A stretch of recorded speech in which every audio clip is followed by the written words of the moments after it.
from years and years.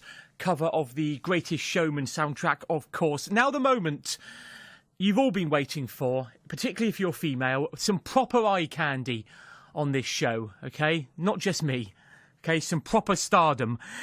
Richard Armitage has been in so much television, okay? Let's give you a bit of an idea as to what he's been in over the years. Of course, he started off in North and South back in 2004. He was Lucas North in the British TV drama Spooks. He was in Castlevania. He was in Robin Hood. He's done so much work for the Royal Shakespeare Company. But for lots of you, you'll have seen him in Peter Jackson's The Hobbit. Here's him talking a little bit about his role. I play a character called Thorin Oakenshield, son of Thrain, son of Thror, the last king under the mountain. There's a direct descent from the royal line, which is myself, Thorin, and Philly and Killy, who are nephews by my sister.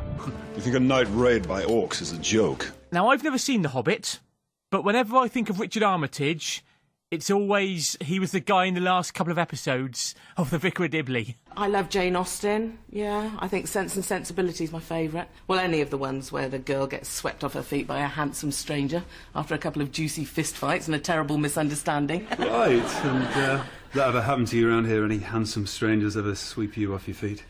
No. Not yet. Brilliant. From Dibley to the valleys of New Zealand. Fantastic. Really pleased to say we can speak to Richard Armitage on the show this afternoon to talk about his brand new film. Good afternoon, Richard. Thanks for joining us on the Sunday show. How are you? I'm very good. How are you? I'm great, thanks. Now, I say good afternoon. You're in New York, so it's good morning to you over there. Good morning, now, yes. You've done so much TV and film, it's ridiculous. If I sat here and listed out all the stuff you've done, we'd be here all day. However, we're chatting about the latest one. Am I saying it right? Uncle Vanya or Vanya? I always said Vanya. You can say either. I mean, That's a lot of the actors in our play were sort of from the north or from Ireland, and so we were calling him Vanya. Sort of has a nicer ring to it, doesn't it? Yeah, well, let's go with Uncle Vanya. Now, this is Vanya. This is on Tuesday. You can see this from Tuesday onwards.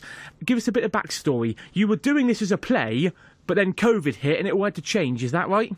Yeah, we were in the middle of a 16-week run, and we'd got through about 10 weeks, and then we came in on a Monday morning, and theatres were closed, and we all had to go home. But it was something that we knew was coming. Obviously, Broadway had closed a week before us, and so the chance to come back, even in really still very difficult working environment, to sort of restage the play for film was something I think we were all incredibly grateful for. Because not every play's doing that. Like, lots of plays have closed and we don't know when they're going to reopen. But it must be a great thing to have, because not every play was having that.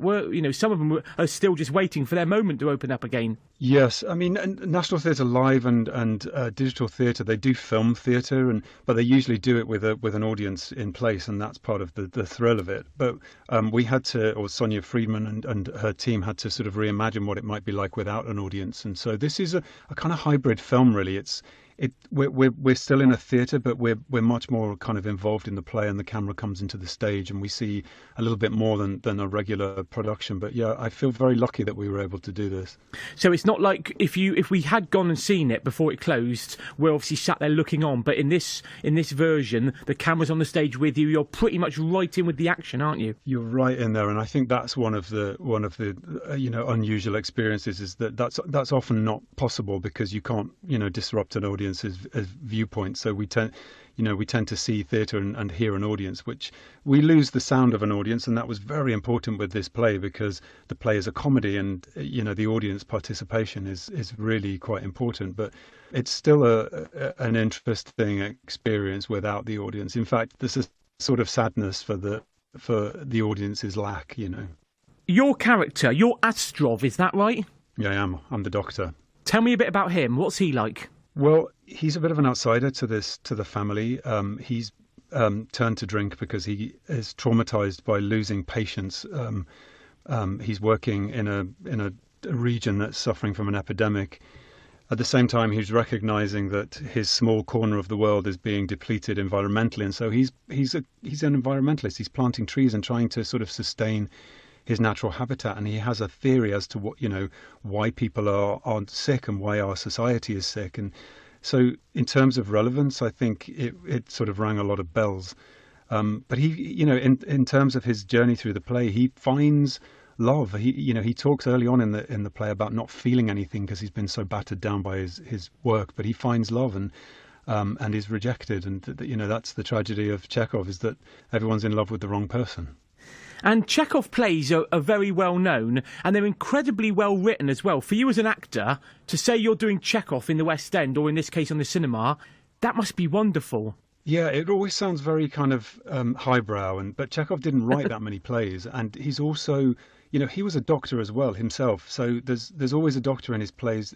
He writes about people, and I think that's what attracts actors to this work. He's not so focused on the plot. He's very much about the human experience and how we attract and repel each other. And he's also a great purveyor of comedy and finding fun with our flaws. And I think people will watch this after living in lockdown for 6 months, watching these people in a house that can't get away from each other and are, ripping shreds, tearing shreds off of each other and kind of going out of their heads. I think audiences will understand what Chekhov was all about. And this is available from Tuesday, unclevanyacinema.com. But you're over in New York, so are you on the next project already, or are you doing something over there? No, this is where I live when I'm not working, but I'll be back in England next year. I'm working on another Netflix show, so that will be good. Now, when I said that Richard Armitage was coming on, it was, the ladies, they go mad, because you're so damn good looking. And all these people are on about the blimmin' Hobbit and all that sort of stuff, which is fantastic. But for me, do you know what thrills me most about you? Go on. You're the guy that married Dawn French in The Vicar of Dibley. That's the first thing that comes to my mind. You were going to say that. I know for a lot of people it's The Hobbit, and I know how big those sort of things are, and I know how good this new film is. But for me, you say Richard Armitage, he's the guy that was nearly cheating on Dawn French. Thanks for that. No problem. He wasn't cheating on her. He wasn't, but she thought he was. But you've done so much. Maybe they'll rerun it at Christmas. Who knows? Oh, they rerun it all the time, Vicar of Dibley. Can't move for it. Oh, they can't move for it. UK Gold is on every half hour. I hope you're getting royalties for all these repeats. I do too. I didn't know it was on. Oh, it's on all the time.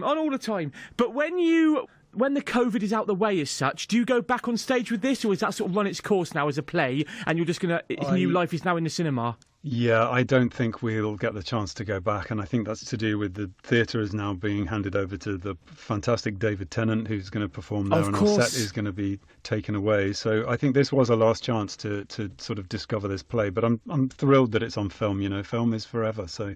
That's a good thing. I will just, if I don't do 20 seconds on The Hobbit, the people will go mad. Great thing to be involved in. Is it still something people ask you about?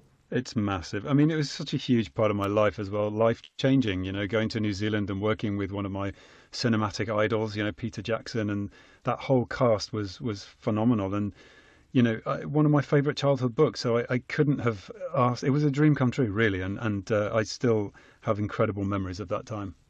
So, Uncle Vanya... Okay, it's out from Tuesday, unclevanyacinema.com. But to be honest with you, I've been doing some Googling, and if you just type into any search engine, Uncle Vanya, it comes up as the top listing. I mean, there's some great reviews for it as well.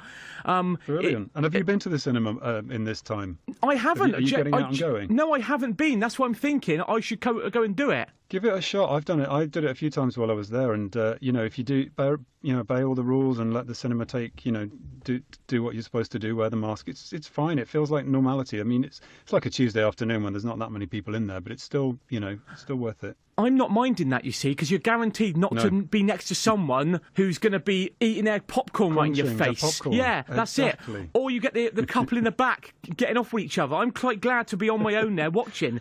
That's absolutely fine. Is that fine. What happens in cinemas in Somerset then? Oh, it does. Not as much as I'd like. Well, look, Richard, it's been a pleasure to speak to you. You are a gentleman, and I'll give you the big plugs again. Uncle Vanya comes out on Tuesday, unclevanyacinema.com. The reviews are great. It's got 5 stars everywhere. Thank you so much for your time. Thanks, Andy.